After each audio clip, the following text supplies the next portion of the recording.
morning, everybody. I hope you're doing great.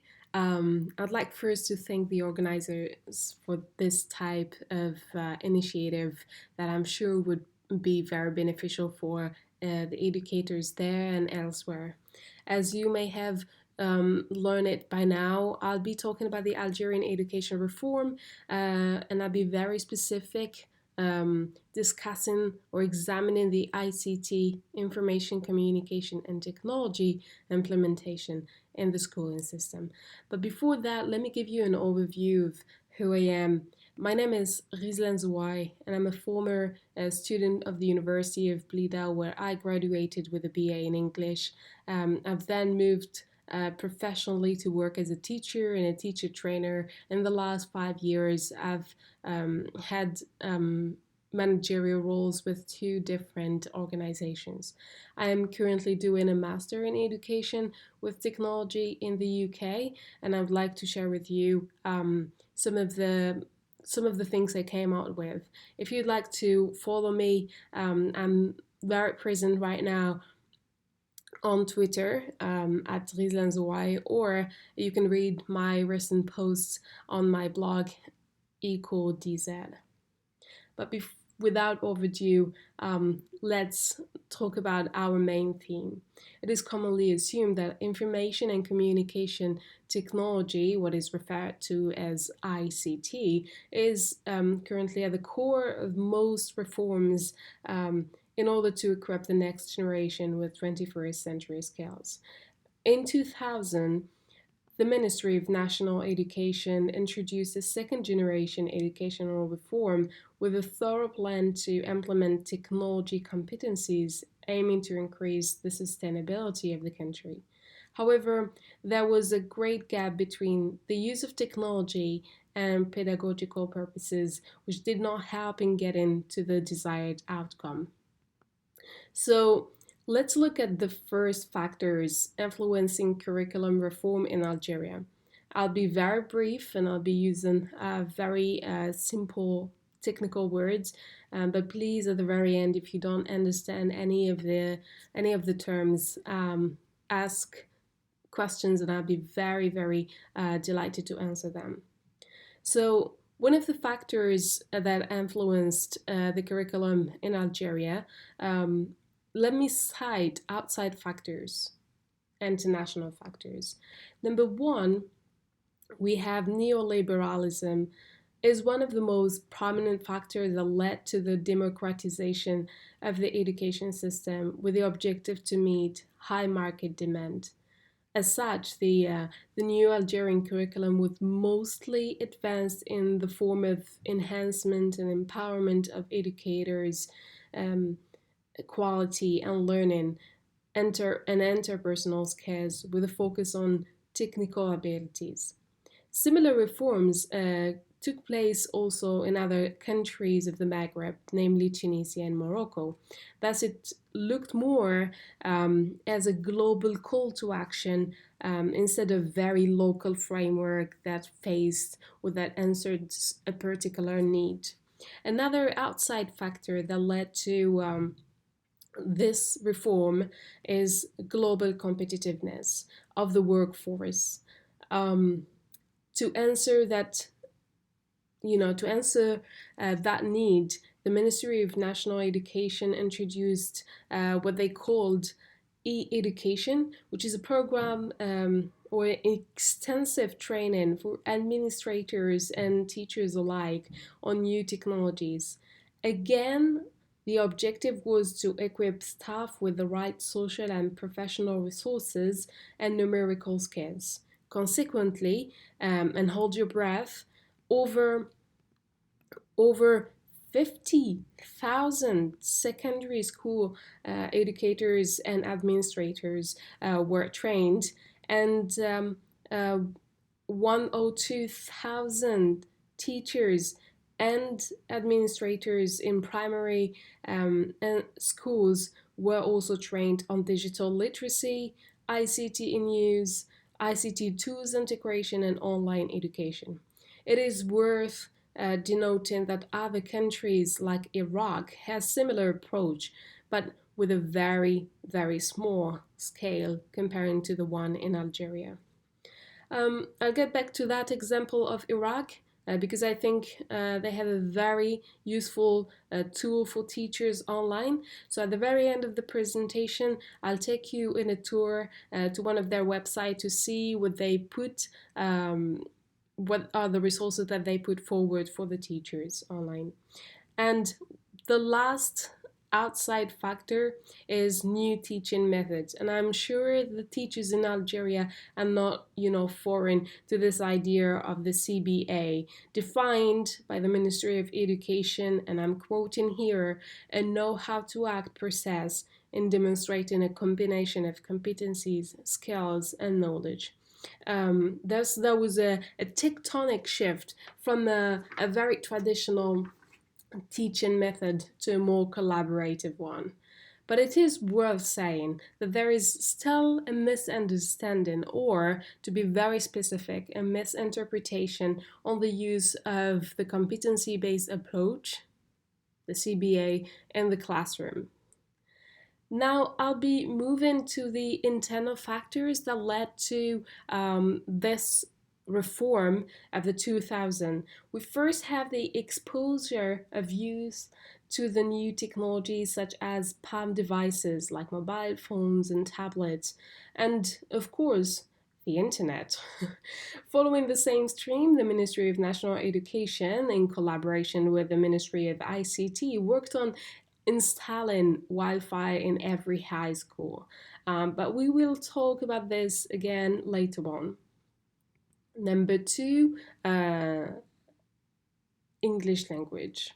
There is no surprise to say that the English language was one of the factors that contributed in the reform. Used worldwide as a digital lingua franca, Algerian youth found themselves in front of a communication tool that can open an endless wealth of information. In the same regard, the Ministry of Education trained more than 1,700 teachers and then inspectors across Algeria as part of a capacity building program. And the last factor is the privatized education or enterprise in education, which is, we've seen in the last years a measurement of privatized educational institutions. Some of them are foreigners coming here to open schools, others are locals, but we have seen that they were facing the same problems as state schools, and they're not achieving as good as state schools are doing. It is worth saying that after the reform of 2000, the Ministry of National Education addressed promptly most of the challenges it faced. However, there were some left aside barriers that need to be solved. So on the following slide, I'll be talking about the limitations or the barriers that this reform faced, and how, at the very end, we will discuss how we can overcome them. So let me start by the first one, which is lack of IT resources. So what limited the deployment of the reform is the lack of IT resources or devices like desktops, for instance, like computers. Although the Ministry of Education invested a huge budget in equipping schools with computer laboratories, the tendency was to find them mostly in the North countries and rarely in the South. There was another interrelated barrier or limitation to this one, which was the accessibility to the IT resources. Teachers also abandoned the idea of ICT integration in the classroom because they were not granted access to these laboratories. At the same time, learners' exposure to technology was really low, since it was in the form of 40 minutes per week only. Such limitation would indisputably result in losing most of the invested in knowledge. Another limitation was the appropriate pedagogical approach.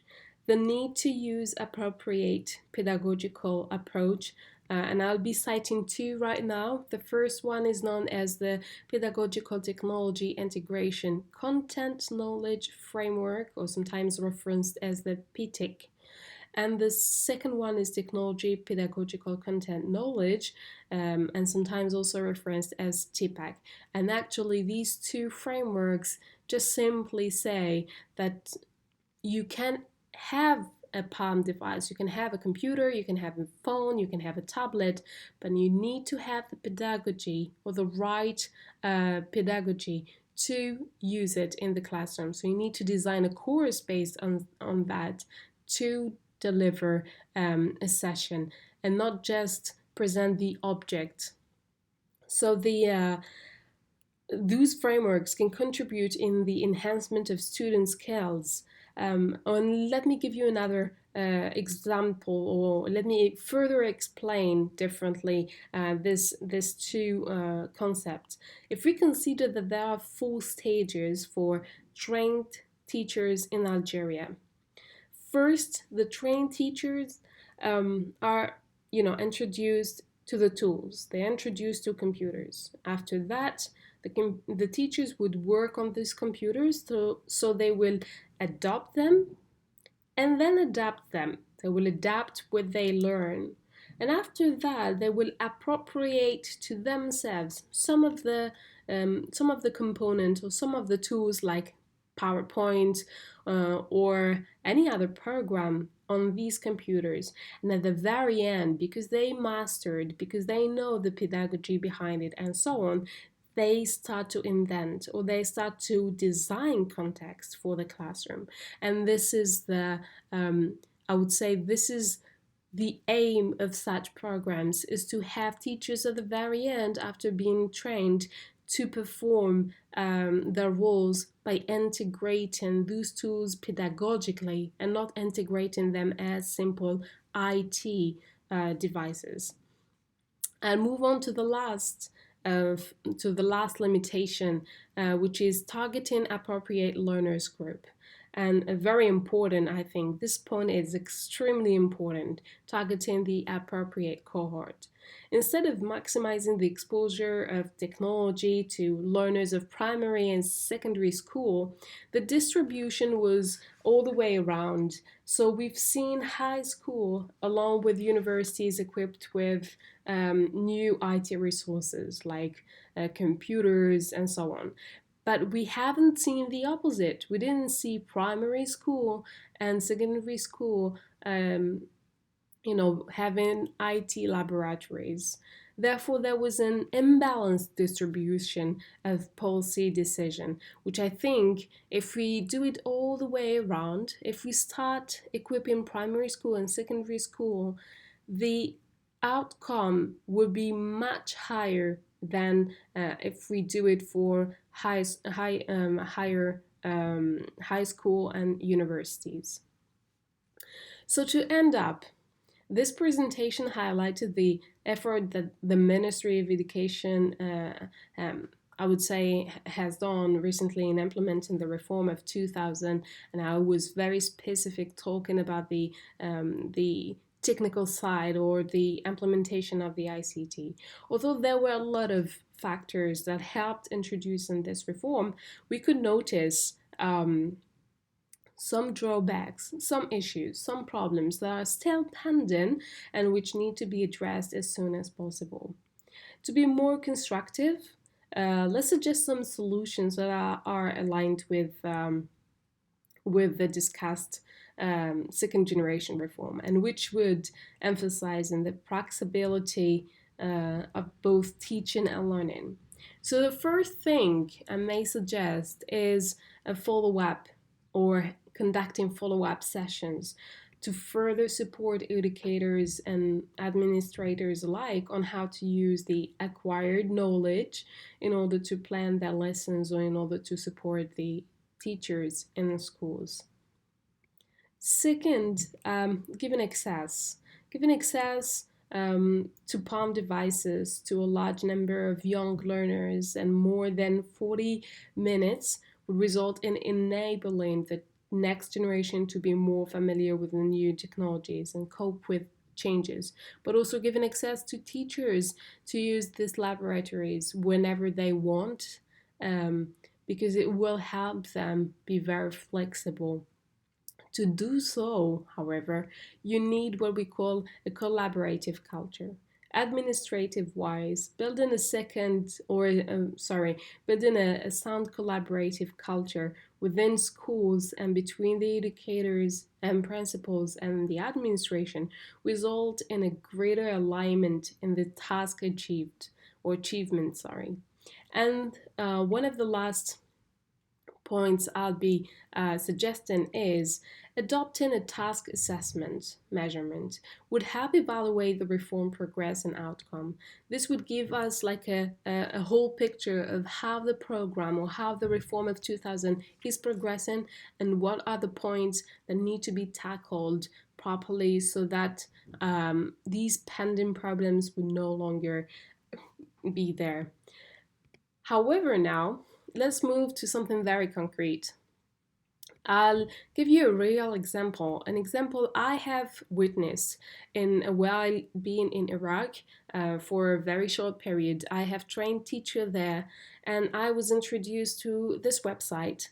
Obviously, you can see there is the Ministry of Regional Government of Kurdistan in collaboration with Macmillan, which is the one of the most outstanding, I would say, editors in the UK and elsewhere. So they build up this website, which I think we can do the same. It's not, it's not something that we cannot do. So let me take you into a tour to this website.